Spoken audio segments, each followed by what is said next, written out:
ഷൗക്കത്ത് മിയാന് ഒരു ബിരിയാണി കടയുണ്ട്. ജനങ്ങളൊക്കെ വളരെ സന്തോഷത്തോടെ അവിടെ വന്ന് ബിരിയാണി കഴിക്കും. ആ ഷൗക്കത്ത് ചേട്ടാ, ബിരിയാണി നന്നായിട്ടുണ്ടല്ലോ. നന്ദിയുണ്ട്. ബിരിയാണിയുടെ രുചി നന്നായിരുന്നത് കൊണ്ട് അദ്ദേഹത്തിന്റെ വരുമാനവും അധികരിച്ചുകൊണ്ടേയിരുന്നു.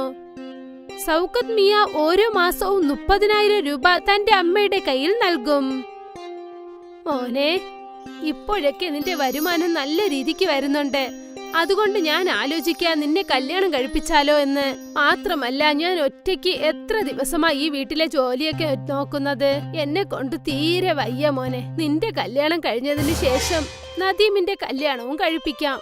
അയ്യോ അമ്മി, എനിക്കിന്നും കല്യാണ വയസ്സായിട്ടില്ല. ആദ്യം നിങ്ങൾ ചേട്ടനും കല്യാണം കഴിപ്പിക്കൂ. ശരി അമ്മേ, നിങ്ങൾക്ക് ഏത് പെണ്ണിന് ഇഷ്ടായിട്ടുണ്ടോ ആ പെണ്ണിന് ഞാൻ കല്യാണം അയച്ചോളാം. അങ്ങനെ പറ ചേട്ടാ. ഇതാണ് ഞാൻ നോക്കിയത് ഷൗക്കത്തേട്ടാ. ഷൗക്കത്തിന്റെ അമ്മ അവന് വേണ്ടി ഒരു പെൺകുട്ടിയെ നോക്കി. സന വളരെ പഠിച്ച പെൺകുട്ടിയാണ്. പിന്നെ അവൾ ആഹാരവും നന്നായിട്ട് ഉണ്ടാക്കും.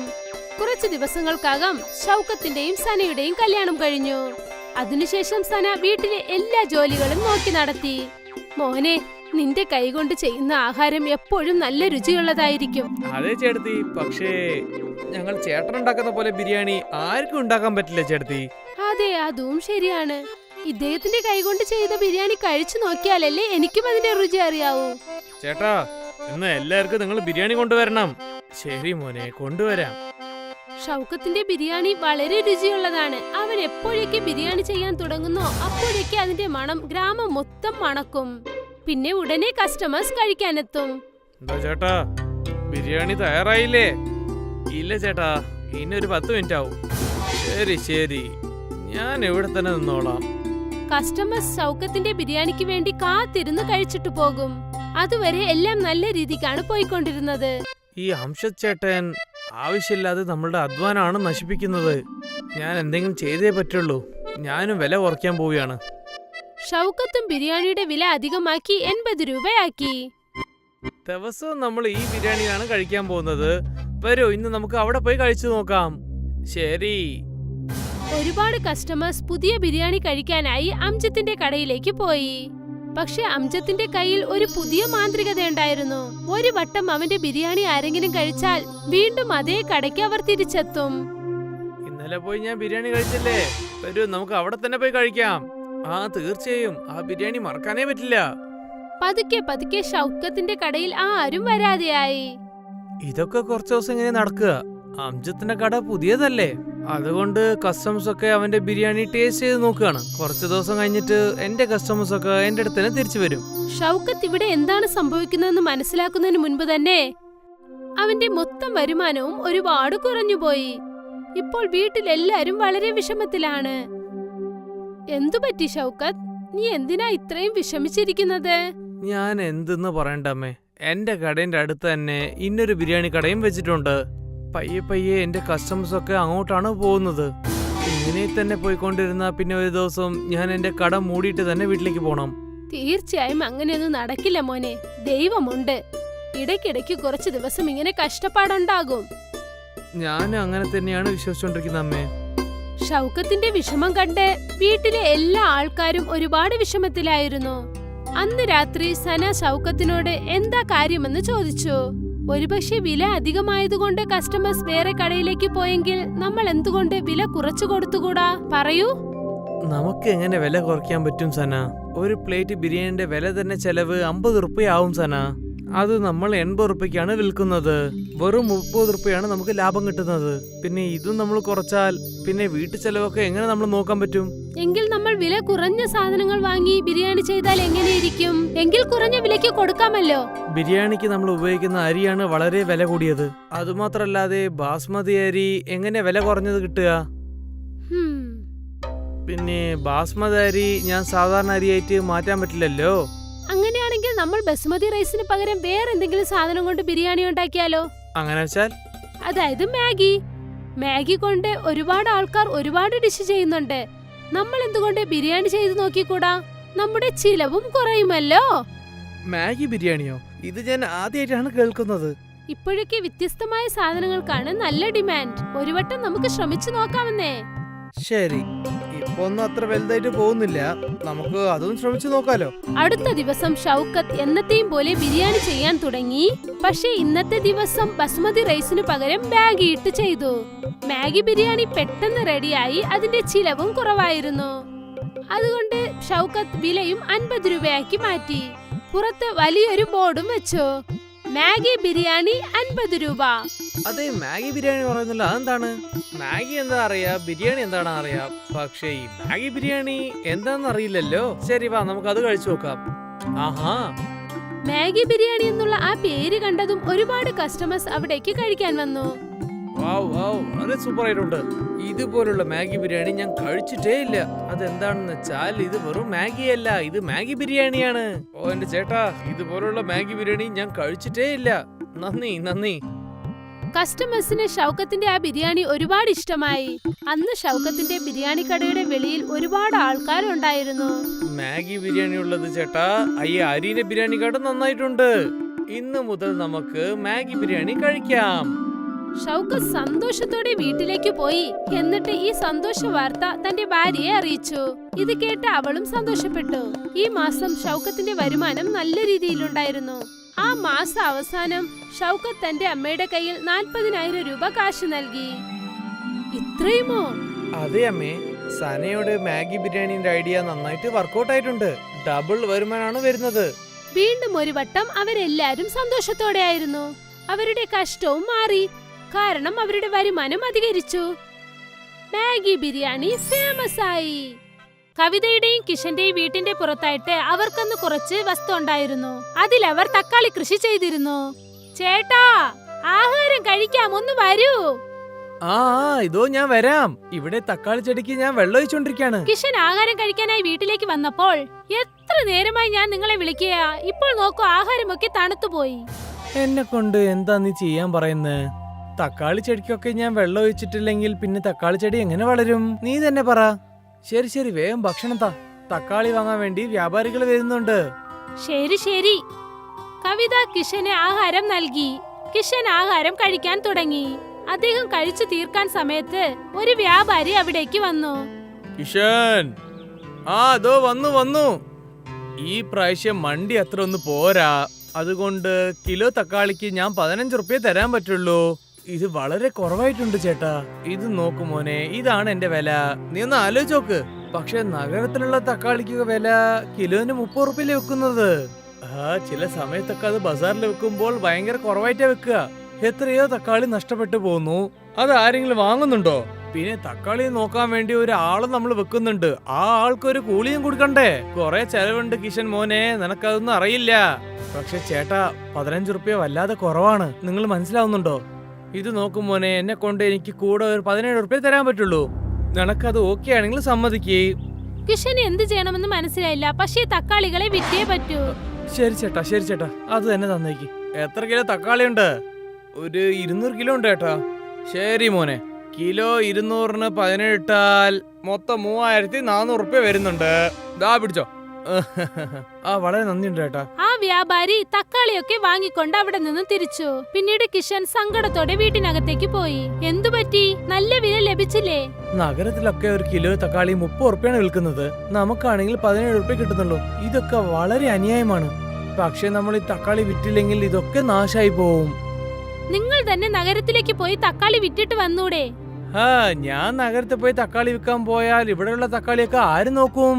ഇനി മുതൽ അതൊക്കെ ഞാൻ നോക്കാം. പക്ഷെ അത് എങ്ങനെ? നീ വീട്ടു ജോലി നോക്കുവോ അല്ലെങ്കിൽ തോട്ടത്തിലുള്ള ജോലി നോക്കുവോ? നിങ്ങൾ വിഷമിക്കേണ്ട, ഞാൻ രാവിലെ തന്നെ വീട്ടിലുള്ള ജോലിയൊക്കെ തീർത്തിട്ട് നമ്മുടെ കൃഷിയും നോക്കിക്കൊള്ളാം. മാത്രമല്ല, കൃഷി ചെയ്യാൻ നിങ്ങൾ എനിക്ക് പഠിപ്പിച്ചു തന്നിട്ടുണ്ട്. അത് സത്യാണ്. പക്ഷേ നമ്മളെ കൊണ്ട് പറ്റുവോ? ശ്രമിച്ചു നോക്കാമല്ലോ. അതെ. പിന്നീട് അവർ തീരുമാനിച്ചു. അതായത് കവിത തക്കാളി കൃഷി ശ്രദ്ധിക്കാമെന്നും പിന്നെ കിഷൻ നഗരത്തിലുള്ള മാർക്കറ്റിൽ ചെന്ന് തക്കാളി വിൽക്കാമെന്നും. ഒരാഴ്ചക്ക് ശേഷം വീണ്ടും തക്കാളി വിളഞ്ഞു. പിന്നീട് കിഷൻ തക്കാളിയൊക്കെ ഒരു ടെമ്പോയിലാക്കി. ഇന്ന് ആദ്യ ദിവസമാണ്. എല്ലാം നന്നായി നടക്കണമെന്ന് ഞാൻ പ്രാർത്ഥിക്കുന്നു. എല്ലാം ശരിയാകും, വിഷമിക്കാതെ പോകൂ. കിഷൻ ട്രക്കും എടുത്തുകൊണ്ട് തിരിച്ചു. അവിടെ മാർക്കറ്റിലേക്ക് ചെന്നതും അവൻ തന്റെ ടെമ്പോയിൽ തന്നെ തക്കാളി വിൽക്കാൻ തുടങ്ങി. വരൂ വരൂ, പുതിയ പറിച്ച തക്കാളിയാണ്. എല്ലാരും വരൂ, തക്കാളി വാങ്ങാൻ വരൂ. നല്ല ഫ്രഷ് തക്കാളിയാണ്. വരൂ വരൂ. കിലോ 30 റുപ്യയുള്ളൂ. കിലോന് 30 റുപ്യയുള്ളൂ. കിലോ 30 രൂപയാണോ? അതെ ചേച്ചി. മറ്റുള്ള കടകളിലൊക്കെ 35 രൂപയാ കിലോ. ഞാൻ നിന്നോട് തന്നെ വാങ്ങിച്ചോളാം. എനിക്ക് 2 കിലോ താ. എനിക്ക് 2 കിലോ. അതെ അതെ, എനിക്കും 1 കിലോ. കുറച്ചു സമയത്തിനകം തന്നെ കിഷന്റെ ടെമ്പോയുടെ മുൻപിൽ കൂട്ടമായി കസ്റ്റമേഴ്സ് വന്നു. 4 മണിക്കൂറിനകം തന്നെ അദ്ദേഹത്തിനോട് ബാക്കി കുറച്ച് തക്കാളിയേ ഉണ്ടായിരുന്നു. തക്കാളിയുണ്ടോ? വെറും 4 കിലോ ഉള്ളു മോളെ. 4 കിലോ എല്ലാം ഞാൻ തന്നെ വാങ്ങിക്കൊള്ളാം. സിറ്റിയിലുള്ളവർക്ക് നല്ല ഫ്രഷായ തക്കാളി കുറഞ്ഞ വിലയിൽ കിട്ടിയതും എല്ലാരും അത് വാങ്ങിക്കൊണ്ടു പോയി. എന്നിട്ട് കിഷൻ ടെമ്പോയുമായി തിരിച്ചു വീട്ടിലേക്ക് എത്തി. കിഷൻ ടെമ്പോക്കാരന് 1000 രൂപ കാശ് നൽകി. ഇവിടെ നോക്ക് കവിത, ഇന്നത്തെ ദിവസം വളരെ അടിപൊളിയായിരുന്നു. എല്ലാ തക്കാളിയും വിറ്റോ? എല്ലാം ഞാൻ വിറ്റ് കഴിഞ്ഞു. മൊത്തം 280 കിലോ തക്കാളിക്ക് ഞാൻ 7500 കാശ് കിട്ടിയത്. 1000 റുപ്യ ഞാൻ ടെമ്പോക്കാരനും കൊടുത്തു. ബാക്കിയുള്ള 6500 നമുക്കാണ്. ഇന്നത്തെ ദിവസം അടിപൊളി തന്നെ. ഞാൻ നിങ്ങളോട് അപ്പോഴേ പറഞ്ഞില്ലേ. ഒന്നും ഞാൻ നന്നായിട്ട് മനസ്സിലാക്കി. സിറ്റിയിലുള്ള പെണ്ണുങ്ങളൊക്കെ തക്കാളി നല്ല ചോപ്പുള്ളത് മാത്രമേ എടുക്കുന്നുള്ളൂ. അങ്ങനെയാണെങ്കിൽ തക്കാളി വീണ്ടും നന്നായിട്ട് വളരാൻ നമ്മൾ എന്തെങ്കിലും ചെയ്തല്ലേ പറ്റൂ. യൂട്യൂബിൽ തപ്പി നോക്കാം. എന്തെങ്കിലും തപ്പിയാൽ നന്നായിട്ട് കിട്ടും. കിഷൻ യൂട്യൂബിൽ സെർച്ച് ചെയ്ത് നോക്കി. അപ്പോൾ അദ്ദേഹത്തിന് ഒരു വീഡിയോ കിട്ടി. അപ്പോ തക്കാളി ചെടിയിൽ ഈ പൗഡർ ഇടണം അല്ലേ? പക്ഷെ ഇതെവിടെ കിട്ടും? സിറ്റിയിൽ പോയി തപ്പിയാൽ എന്തായാലും കിട്ടും. നാളെ തന്നെ നഗരത്തിലേക്ക് പോയി ഇത് വാങ്ങിക്കൊണ്ടുവരൂ. ശരി. അടുത്ത ദിവസം വീണ്ടും കിഷൻ നഗരത്തിലേക്ക് പോയി. എന്നിട്ട് ആ ഫെർട്ടിലൈസർ വാങ്ങി. ചേട്ടാ, ഇതുകൊണ്ട് ഒരു തീങ്ങും വരില്ലല്ലോ. ഇത് നോക്കൂ, അധിക അളവിൽ നിങ്ങൾ ഇടാൻ പാടില്ല. പാക്കറ്റിൽ എത്ര അളവ് ഇട്ടിട്ടുണ്ടോ ആ അളവിലെ നിങ്ങൾ ഇടാൻ പാടുള്ളൂ. ശരി ചേട്ടാ. കിഷൻ ആ കെമിക്കൽ ഫെർട്ടിലൈസർ വാങ്ങിക്കൊണ്ട് തന്റെ വീട്ടിലേക്ക് വന്നു. കവിത അദ്ദേഹത്തിന് വേണ്ടി കാത്തിരിക്കുകയായിരുന്നു. ഇതാ മോളെ കെമിക്കൽ ഫെർട്ടിലൈസർ. കടക്കാരൻ എന്താ പറഞ്ഞ വെച്ചാൽ നിനക്ക് എത്ര ആവശ്യമോ അത്ര ആവശ്യം നമ്മൾ ഇടാൻ പാടുള്ളൂ. അതിന്റെ കൂടെ നമ്മൾ ഇടാൻ പാടില്ല. ഈ കെമിക്കൽ ഫെർട്ടിലൈസർ കൊണ്ട് തക്കാളിയൊക്കെ നല്ല വലുതായിട്ട് വളരുന്ന പറയുന്നത്. അതായത് അതിന്റെ അളവും വലുതാകുമെന്നോ? അതെ. നല്ല കാര്യമാണ്.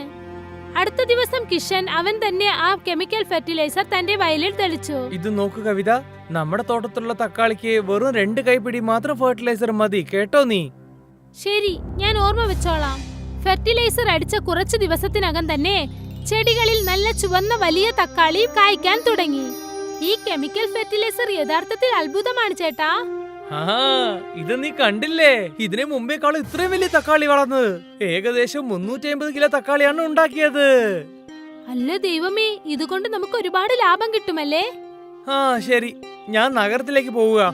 ഇതൊക്കെ വിൽക്കണ്ടേ? നീ ഫെർട്ടിലൈസർ വെള്ളത്തിൽ മിക്സ് ചെയ്തിട്ട് വേഗം തെളിച്ചു വിട്. പക്ഷേ അളവ് മാത്രം നീ നോക്കണേ. തീർച്ചയായും. കിഷൻ തക്കാളിയൊക്കെ ടെമ്പോയിൽ കയറ്റി നഗരത്തിലേക്ക് തിരിച്ചു. മറുവശത്തെ കവിത ഫെർട്ടിലൈസർ വയലിൽ തെളിക്കണം.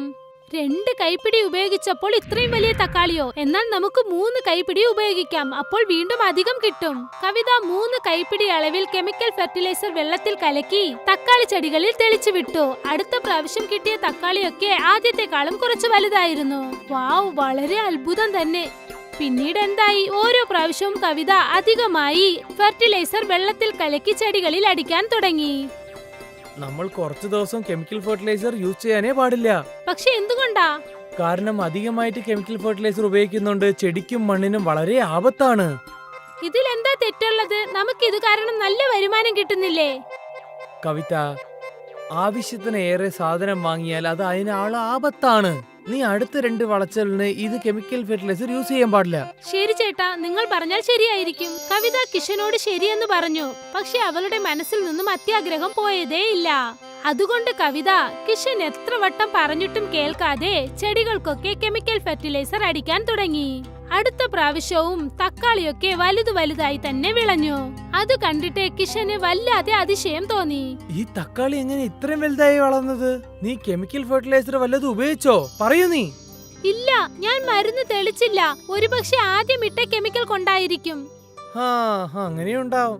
കവിത കിഷനോട് കള്ളം പറഞ്ഞുകൊണ്ട് തന്നെ ചെടികൾക്ക് കെമിക്കൽ ഫെർട്ടിലൈസർ ഇട്ടുകൊണ്ടേയിരുന്നു. കവിതയുടെ മനസ്സിൽ കൂടുതൽ കാശ് ഉണ്ടാക്കാനുള്ള ആഗ്രഹം ഉണ്ടായിരുന്നു. കുറച്ചു മാസങ്ങൾ എല്ലാം നന്നായിരുന്നു. പക്ഷേ പതുക്കെ ചെടികളൊക്കെ വാടാൻ തുടങ്ങി. അയ്യോ, എന്തു പറ്റി? ഇതിനൊക്കെ എന്താണ് സംഭവിച്ചത്? ഇന്നലെ വരെ നന്നായിരുന്നല്ലോ.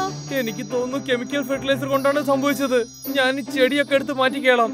നമുക്കിവിടെ പുതിയ ചെടി വെക്കാം. പിന്നെ ഇത് മൊത്തം വയല് നാശാക്കി കളയും. ശരി ചേട്ടാ. കിഷൻ ആ വാടിയ ചെടികളൊക്കെ പറിച്ചിട്ട് അവിടെ വീണ്ടും നല്ല ചെടികൾ നട്ടു. പക്ഷെ അടുത്ത ദിവസം ആ ചെടിയും നശിച്ചുപോയി. എന്റെ ദൈവമേ, എന്തിനാ ഇങ്ങനെ സംഭവിക്കുന്നത്? എന്തുകൊണ്ടാ ഈ ചെടിയൊക്കെ ഇങ്ങനെയായത്? എനിക്കറിയില്ല. ഞാൻ ഈ മണ്ണ് നോക്കുന്ന സയന്റിസ്റ്റിനെ വിളിച്ചിട്ട് വരാം. കിഷൻ തൊട്ടടുത്തുണ്ടായിരുന്ന ഓഫീസിൽ നിന്നും ഒരു സയന്റിസ്റ്റിനെ വീട്ടിലേക്ക് വിളിച്ചുകൊണ്ടുവന്നു. ഇത് കണ്ടില്ലേ, ഇന്നലെയാണ് ഞങ്ങൾ ഈ ചെടി വെച്ചത്. ഇപ്പൊ എല്ലാം തന്നെ കെട്ടുപോയി. ഞാൻ ഈ മണ്ണൊന്ന് പരിശോധിച്ച് നോക്കട്ടെ. സയന്റിസ്റ്റ് അവിടെ നിന്നും കുറച്ച് മണ്ണെടുത്തു. അദ്ദേഹം ആ സാമ്പിൾസ് പരിശോധിച്ചു നോക്കിയപ്പോൾ ആ മണ്ണിൽ ആവശ്യത്തിനധികമായ കെമിക്കൽ ഉണ്ടായിരുന്നു. നിങ്ങളുടെ മണ്ണൊക്കെ കെട്ടുപോയിട്ടുണ്ട്. നിങ്ങൾ ആവശ്യം കൂടിയും ഫെർട്ടിലൈസർ ഉപയോഗിച്ചിട്ടുണ്ട്. നിങ്ങളുടെ മണ്ണിൽ മുഴുവനും കെമിക്കൽസ് മാത്രമേ ഉള്ളൂ. ഇനി ഈ മണ്ണിൽ ചെടി വളരെയില്ല. ദയവായിട്ട് ബാക്കിയുള്ള ചെടിയിൽ നിങ്ങൾ ഈ കെമിക്കൽസ് ഉപയോഗിക്കരുത്. നിങ്ങൾ സൂക്ഷിക്കണം. ഇത് കേട്ടതും കിഷനും കവിതയ്ക്കും വല്ലാതെ ആശ്ചര്യമായി പോയി. ഇതെല്ലാറ്റിനും കാരണം ഞാനാണ്. നിങ്ങൾ പറഞ്ഞിട്ടും കേൾക്കാതെ ഞാനാണ് കെമിക്കൽ യൂസ് ചെയ്തത്. കവിതയുടെ അത്യാഗ്രഹം കാരണം നല്ല വിളവ് തരുന്ന ഒരു ഭൂമി മരുഭൂമിയായി മാറി. ഒരുപക്ഷെ കെമിക്കൽ ഉപയോഗിക്കാതെ അവർ വ്യവസായം ചെയ്തിരുന്നെങ്കിൽ വരുമാനം കുറവായിരുന്നേനെ. പക്ഷെ അവരുടെ കൃഷിപ്പാടം വളമുള്ളതായും അവരുടെ സന്തോഷം വലുതായും ഇരുന്നേനെ. മുകുന്ദന് പനത്തോട്ടം ഉണ്ടായിരുന്നു. അവൻ സ്വന്തമായി പനമരത്തിൽ കയറി നൊങ്ക് പറിച്ചിടും. പിന്നീട് ആ നൊങ്കെല്ലാം എടുത്ത് വ്യാപാരിയുടെ കയ്യിൽ കൊണ്ടുപോയി കൊടുത്തിട്ട് അതിൻ്റെതായ കാശ് വാങ്ങിക്കും. ഇത് നോക്കൂ സാറേ, പനനൊങ്ക് ഇന്ന് നിങ്ങൾ കുറെ തരാൻ നോക്കൂ. മാർക്കറ്റില് പനനൊങ്കിന് നല്ല ഡിമാൻഡ് ഉണ്ട്. ശരി സാർ, നാളെ തൊട്ട് ഞാൻ കുറെ പനനൊങ്ക് കൊണ്ടുവരാൻ ശ്രമിക്കാം. ശരി. മുകുന്ദന്റെയും മയൂരിയുടെയും ഒരേ ഒരു മകളാണ് മീന. മീന, നീ എവിടെയാ ഉള്ളത്? ഇത്രയും സമയം ഇവിടെയായിരുന്നു. ഒരുപക്ഷെ ഫ്രണ്ട്സിനോടൊപ്പം കളിക്കാൻ പോയതായിരിക്കും അവൾ. പക്ഷെ നിങ്ങൾ എന്തിനാ അവളെ തേടുന്നത്? അവള് പനനൊങ്ക് കഴിക്കണമെന്ന് പറഞ്ഞിരുന്നു. അതുകൊണ്ട് അവൾക്ക് ഞാൻ കുറച്ച് പനനൊങ്ക് വെട്ടി കൊണ്ടുവന്നിട്ടുണ്ട്. വരൂ. അപ്പോഴാണ് മീന, ഹായ് നൊങ്ക്, ഇതെനിക്ക് വളരെ ഇഷ്ടമാണ്. ഞാൻ ഇതെല്ലാം ഒറ്റയ്ക്ക് കഴിക്കും. ആ, നിനക്ക് വേണ്ടിയാണ് ഞാൻ കൊണ്ടുവന്നത്. മെല്ലച്ച കഴിച്ചോളൂ. മഴക്കാലമായിരുന്നു അത്. എന്നാലും മുകുന്ദൻ പനമരത്തിൽ കയറി നൊങ്ക് പറിച്ചിടുമായിരുന്നു.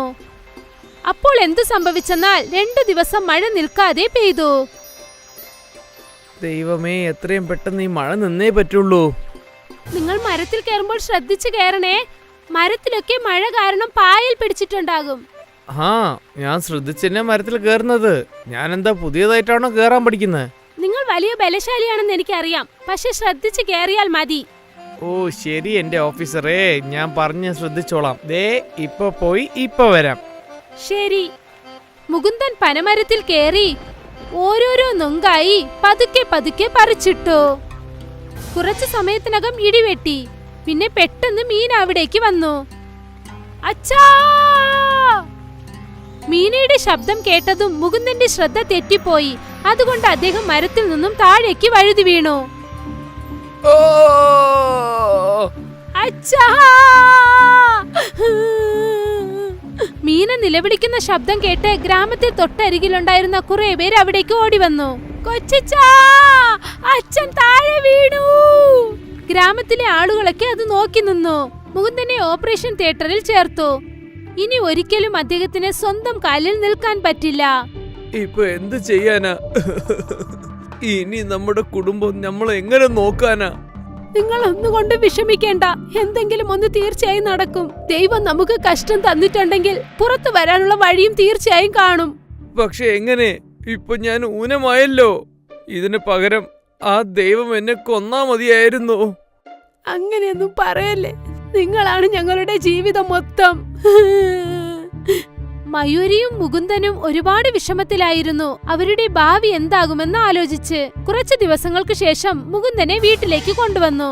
അവർ രണ്ടുപേരും ചേർത്ത് വെച്ചിരുന്ന മുഴുവൻ കാശും അവനെ ചികിത്സിക്കാനായി കാലിയായി. ഞാൻ എന്തെങ്കിലും ഒരു ജോലി തേടാം. നീ ജോലിക്ക് പോകാൻ പോവാണോ? നീ ജോലിക്ക് പോയാൽ പിന്നെ വീട്ടു ജോലി ഇതൊക്കെ എങ്ങനെ ചെയ്യും? ഞാൻ എന്തെങ്കിലുമൊക്കെ ചെയ്യാൻ ചേട്ടാ. തീർച്ചയായിട്ടും വേറെ എന്തെങ്കിലും വഴിയുണ്ടാവും. ഈ വേദനയിലും തീർച്ചയായിട്ടും എന്നെ കൊണ്ട് ചെയ്യാൻ പറ്റും. വേണ്ട വേണ്ട, നിങ്ങൾ വിശ്രമിച്ചോളൂ. ഇല്ല മയൂരി, ഞാൻ എന്നും നിനക്ക് ഭാരമായിട്ടുണ്ടാവില്ല. ഈ അവസ്ഥയിൽ നിങ്ങളെ കൊണ്ട് എന്ത് ചെയ്യാൻ പറ്റും? തീർച്ചയായിട്ടും എന്തെങ്കിലും ഉണ്ടാവും. അടുത്ത ദിവസം മുതൽ മയൂരി ജോലി തേടാൻ തുടങ്ങി. അവൾ ഒരുപാട് കമ്പനികളിലും കടകളിലും ചെന്ന് കേട്ടു, പക്ഷെ എവിടെയും അവൾക്ക് ജോലി ലഭിച്ചില്ല. എവിടെയും എനിക്കൊരു ജോലി കിട്ടിയില്ല. ഞാൻ എന്തെങ്കിലും പുതിയതായി വ്യാപാരം ചെയ്യാമെന്ന് ആലോചിക്കുന്നു. പക്ഷേ എന്ത് വ്യാപാരമാണ്? എന്നെ കൊണ്ട് എന്തെങ്കിലും സഹായം ചെയ്യാൻ പറ്റുമോ? ഞാൻ മാർക്കറ്റിലൊരു ബക്കോട കട കണ്ടു. അവിടെ നല്ല തിരക്കുണ്ടായിരുന്നു. ഞാനും വളരെ നന്നായിട്ട് ബക്കോട ചെയ്യും. എന്തുകൊണ്ട് ഞാനും ബക്കോട വിറ്റുകൂടാ? അത് ചെയ്യാലോ, പക്ഷേ എല്ലാവർക്കും ആ കടയിലെ പക്കോടയാണ് വളരെ ഇഷ്ടപ്പെടുന്നത്. അതുകൊണ്ട് നീ വല്ല പുതിയ എന്തെങ്കിലും പക്കോട ഉണ്ടാക്കിയാലേ ഹിറ്റാവുള്ളൂ. പുതിയെന്ന് വെച്ചാൽ? അതായത് ചൈനീസ് പക്കോടയുണ്ട്, അത് കുട്ടികൾക്ക് വളരെ ഇഷ്ടപ്പെടും. അതുപോലെ എന്തെങ്കിലും പുതിയതായിട്ട്. വേറെ എന്തെങ്കിലും ഒന്ന് വെച്ചാ? മീന, നീ പറ, നിനക്ക് എന്താണ് ഒരുപാട് ഇഷ്ടമുള്ളത്? എനിക്ക് മാഗിയാണ് ഇഷ്ടം. മാഗി പക്കോട ഇട്ടാൽ എങ്ങനെ ഇരിക്കും? മാഗിയിൽ പക്കോട ചെയ്യാൻ പറ്റുമോ? ആ, അതും നല്ല ക്രിസ്പി ആയിട്ട്. നോക്കൂ മീന, പെട്ടെന്ന് ചെന്ന് ഒരു പാക്കറ്റ് മാഗി വാങ്ങിക്കൊണ്ടുവാ. മീന മാഗി വാങ്ങിക്കാനായി ചെന്നു. പിന്നെ കുറച്ചു സമയത്തിനകം 2 മാഗി പാക്കറ്റുമായി വന്നു. മീന മാഗിയെ വേവിച്ചെടുത്തു. എന്നിട്ട് അതിൽ കുറച്ച് മസാലകൾ ചേർത്ത് അതിനെ ചീനിച്ചട്ടിയിലിട്ട് പൊരിച്ചെടുത്തു. പക്കോട റെഡിയായി. മീന അവരുടെ അമ്മ ചെയ്യുന്നത് നോക്കിക്കൊണ്ടേയിരുന്നു. മീനയുടെ അമ്മ മാഗി പക്കോട ചെയ്തുകൊണ്ടിരുന്നപ്പോൾ തന്നെ അതിൽ നിന്നും ഒരു പക്കോട എടുത്ത് മീന കഴിക്കാൻ തുടങ്ങി.